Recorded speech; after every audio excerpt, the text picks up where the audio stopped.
Now at 10, the law enforcement community rallies around 2 officers injured in a deadly shootout in southwest Missouri.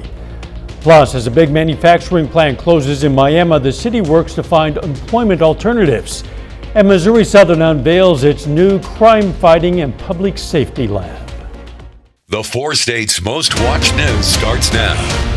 While the Christian County, Missouri Sheriff's Office prepares to lay 2 deputies to rest, 2 other lawmen continue to recover from their gunshot wounds. A Christian County deputy and another from Webster County were shot in a gun battle near Reed Spring this week. This is KOAM News. I'm Dow Quick. Emma McDara sat down with both departments to get an update on their injuries and separate roads to recovery. They displayed a lot of courage the other night in the middle of some pretty serious combat and battle, because that's what it was. Deputy Josh Wall from Christian County and Deputy Austin McCall from Webster County were both taken to the hospital with severe injuries after Tuesday morning's gunfight. Webster County Sheriff Roy Cole has been visiting Deputy McCall every day after he suffered 4 gunshot wounds. He's a very brave man. He's also a goofball and quick-witted, but I think more importantly, he's the type of person that makes everybody around them feel better about themselves, and that's the kind of people that we need around here. That's the kind of people we need in the world. He's non-critical by nature, but he's also highly intelligent and has discernment. Christian County Sheriff Brad Cole has also been visiting his deputy every day and says Josh Wall is doing well after being shot in the upper leg. He's actually doing extremely well. He's underwent a pretty major surgery, reconstruction, and he is kind of limited on his movement at this point in time. He says Wall is uplifting, kind, and always focuses on serving others first, even through his recovery. He has more concern for everybody else than he does for himself, and that's just Josh. Both sheriffs say they will continue to support these deputies throughout the recovery and past it and encourage others to do as well. There will be non-stop continued support for him. We will make sure that he has what he needs for hopefully a full recovery. And it's up to us to show him that we'll do anything we can for him. The funerals for Deputies Gabriel Ramirez and Michael Hyslop will be held Saturday at James River Church in Ozark, Missouri at 1 p.m. Meteorologist Austin Stans joins us now with a first look at the weather. Yes, thank you. We are going to see a mild evening tonight. Great stargazing opportunity out there this evening. No clouds to be found even as we head into the overnight. Check out how mild it is out there. 51 in Joplin by midnight. Now heading into those overnight hours, we're heading into the 40s. But check this out. Heading out the door tomorrow morning, cloud cover stays away. Sunny skies out there. 47 by 8 into the 60s by 10 o'clock. We're heading into the 70s tomorrow with a high temperature right around 75 degrees. So tomorrow's going to be a nice day. That warmer trend continues as we head into Saturday, but then notice the drop off into the end of the weekend. I'm tracking our next weather maker, which could bring us some widespread rainfall coming up. We're going to time all that out for you. All right, we'll see you soon. Hundreds of workers have lost or are losing their jobs in Kansas and Oklahoma after federal prosecutors charged the owners of Hopkins Manufacturing with fraud. Federal authorities say a multi-billion-dollar fraud scheme bankrupted parent company First Brands, an auto parts company. The founder and CEO, Patrick James, and his brother Edward are accused of wire fraud, bank fraud, money laundering, managing a continuing financial crimes enterprise, and more.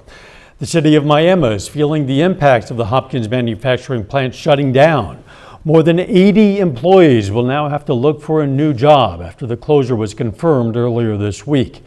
The employees were previously on furlough before the announcement came, which coincided with a warn notice issued to the city. Something like this happens that's totally out of our control, whether it be the employees, whether it be the city officials, or the community as a whole. We can't let ourselves be dragged down by this. I know that's easy for me to say because I still have a job, but don't let this get you down. Good things are coming.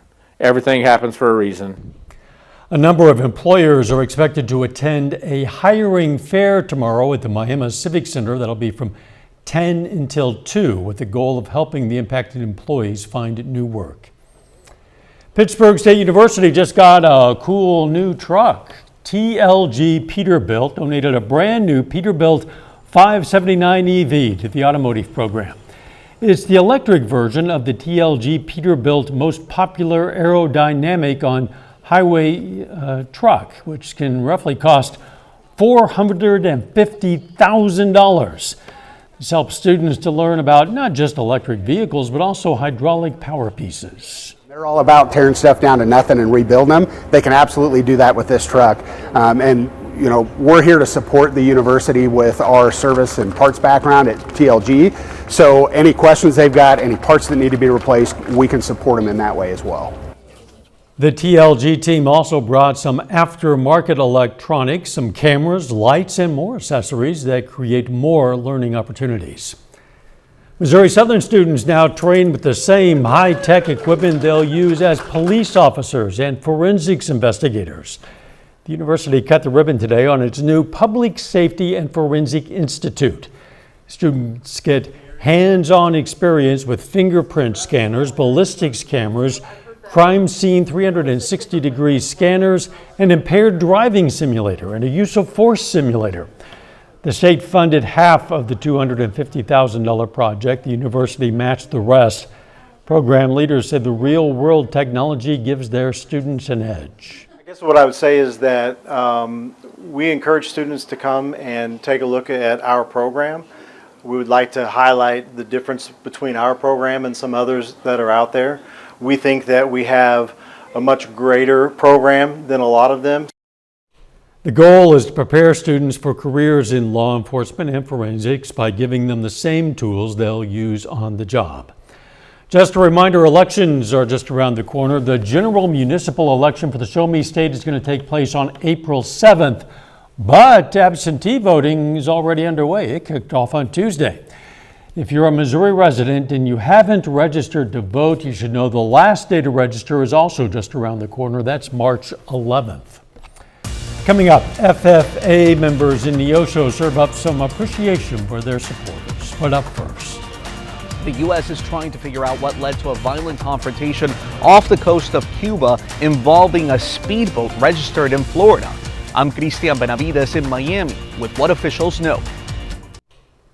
Authorities are investigating yesterday's deadly shootout involving a U.S. registered boat off the coast of Cuba.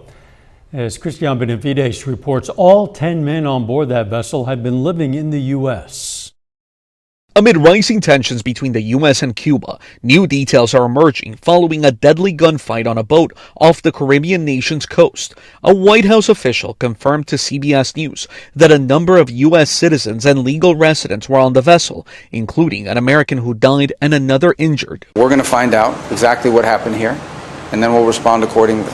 A sheriff's report obtained by CBS News says the boat in question, a 24-foot Proline motorboat, was reportedly stolen on Wednesday. The owner told law enforcement he knew one of the men on board, who is believed to have taken it. According to Cuba's Ministry of the Interior, the Florida-registered boat was a nautical mile northeast of the El Pino Canal in Cayo Falcones when the Cuban border guard approached it for identification. It is highly unusual to see shootouts in open sea like that. Cuban officials claim there were 10 armed men on board and that they opened fire first, injuring a Cuban commander. Cuba says its border guard returned fire, killing 4 men and injuring 6 others.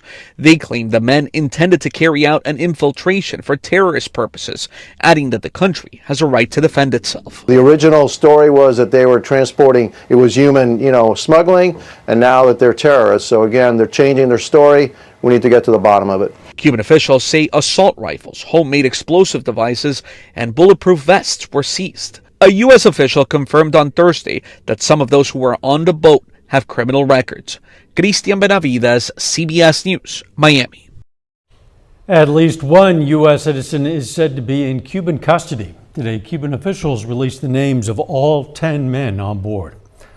Austin returns next with a complete look at the forecast, and a little bit later, taking a midweek pause to create a mini masterpiece at the Spivak Center for the Arts. Here's your Skywatch weather forecast from the trusted Roper Kia Weather Center. Well, we've got some minor changes in the forecast just over the next 48 hours, but some bigger ones down the road as we head into this weekend. let's talk about the next 48 hours. Things are looking good out there for us as we head into this evening. Even those overnight hours tonight, temperatures into the 50s by midnight, down into the 40s as we hit those overnight hours. With those clear skies out there, we could see some cooler air begin to move in. So notice some temperatures in the 30s, some areas in the low to mid 40s. So we're going to be in a comfortable spot, but we'll see some variations in temperatures without any cloud cover to blanket us or contain any of that heat. So for tonight, this evening, your moon phase forecast, it's in its waxing gibbous phase, about 74% visible. Temperatures going to be right around 42 tonight. Comfortable evening out there. Sky's going to be clear. Our next full moon, March 3rd on a Tuesday. Now, heading into tomorrow, take a look at this. We're starting in the 40s, but by 9 o'clock, we're already in the 50s.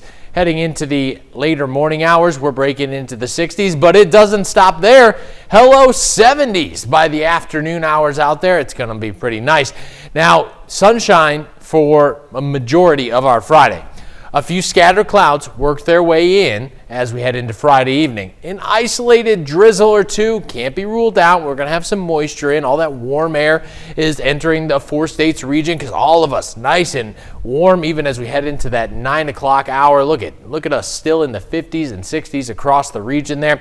So some scattered cloud cover, but by the time we head into Saturday, a lot of this begins clearing out. Saturday going to be mostly sunny. 77 out there. My goodness, it's going to be a great weekend. But then look at the temperature drop.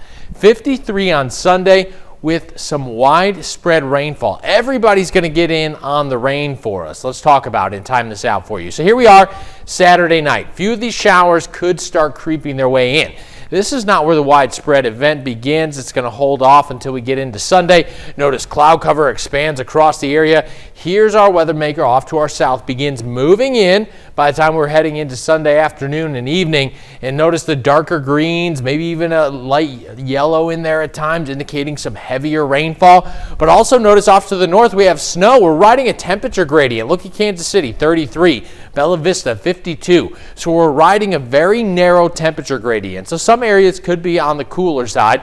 Most of this going to be rain. Could there be a light wintry mix off to our far northwest? Slightly, but not anticipated. We're expecting this to be mostly rainfall for us here in the 4 states region, but all of us getting in on it, anywhere from half an inch up to about 1.5 inches. Let's talk about your 10-day forecast and what you can expect ahead. Take a look at this. Here we are heading into Monday, a little bit cooler, 50 degrees, 59 Tuesday. Look at those thunderstorm chances by the middle and late next week. Austin, thanks. Firefighters in Boone County, Missouri helped rescue 2 horses that were stuck in a mud hole Wednesday night. It's unknown how long the horses were stuck, but fire officials say their owner discovered them when he checked on them earlier in the day. More than 24 firefighters responded to the scene. It took them more than 2 hours to pull them out.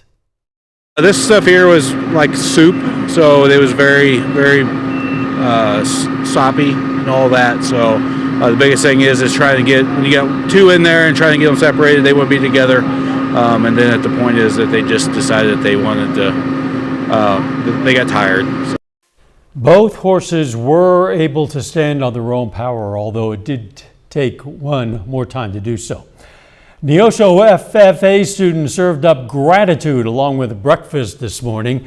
The chapter hosted its annual Businessmen's Breakfast during National FFA Week to thank local supporters and donors. Chapter members cooked, served food, and visited with guests who've contributed to the program throughout the school year. Mainly support them, maybe have them come back in future to support our chapter again. If we show our appreciation to them, they're more likely to come back and give us more appreciation in the future. FFA Week wraps up today with Dress Like Your Ag Teacher Day. Carthage R9 School District is helping families take their first step toward kindergarten. Kindergarten First Steps at the Carthage Welcome Center gives parents a one-stop shop to enroll their children and connect with resources. Students also complete readiness screenings, checking skills like letter identification, counting and writing their name, and other basics for proper classroom placement. It's a pleasure to be here. I've been part of the Carthage R9 School District for 22 years now, and so and always been with kindergarten. So to make connections with these families is just kind of a highlight of the year, to know who's coming in, who may have siblings that have been in the district before, and just to be sure that we're getting everybody off on the right foot. District leaders say connecting with families early helps enrollment go smoothly and make sure students start their academic journey on the right foot. Still ahead, one Colgan Panther sets a points new milestone. Plus, district basketball tournaments kick off in the 4 states. Zach Petrick has those stories and more for us up next in sports.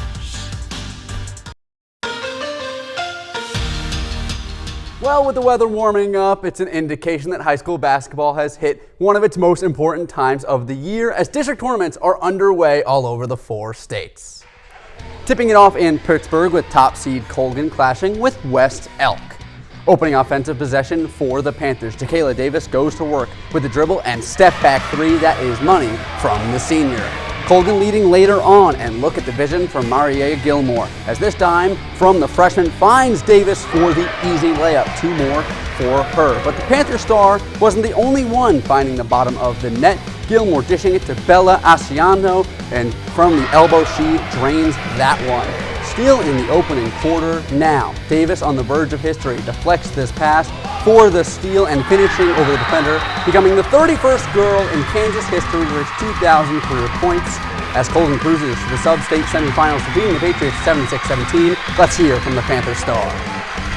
I knew I was pretty close, just hearing about it and stuff, and it's a great accomplishment, and I couldn't have done it without my teammates, coaches, and family, and it's a great accomplishment. I'm very proud about it.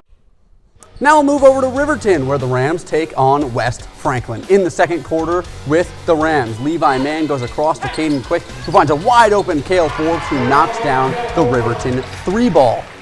Still with Riverton in the second quarter, Tyler Wrights gets inside and somehow gets this one off to Slate Wells, who adds 2 more for the Riverton Rams. Now we'll stay with Riverton on offense. Zeke Down has other plans though, gets the steal and the score for the visitors. We move to the second half now, third quarter action.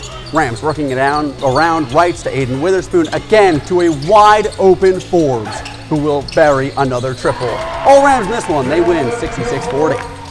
New Heights taking on Marionville, looking for a trip to the district title game. Cougars up big in the third quarter. Adam Stanton passing down low for Jaden Smith, who knocks down the jumper to give New Heights a 24-point lead. They would just keep piling on though.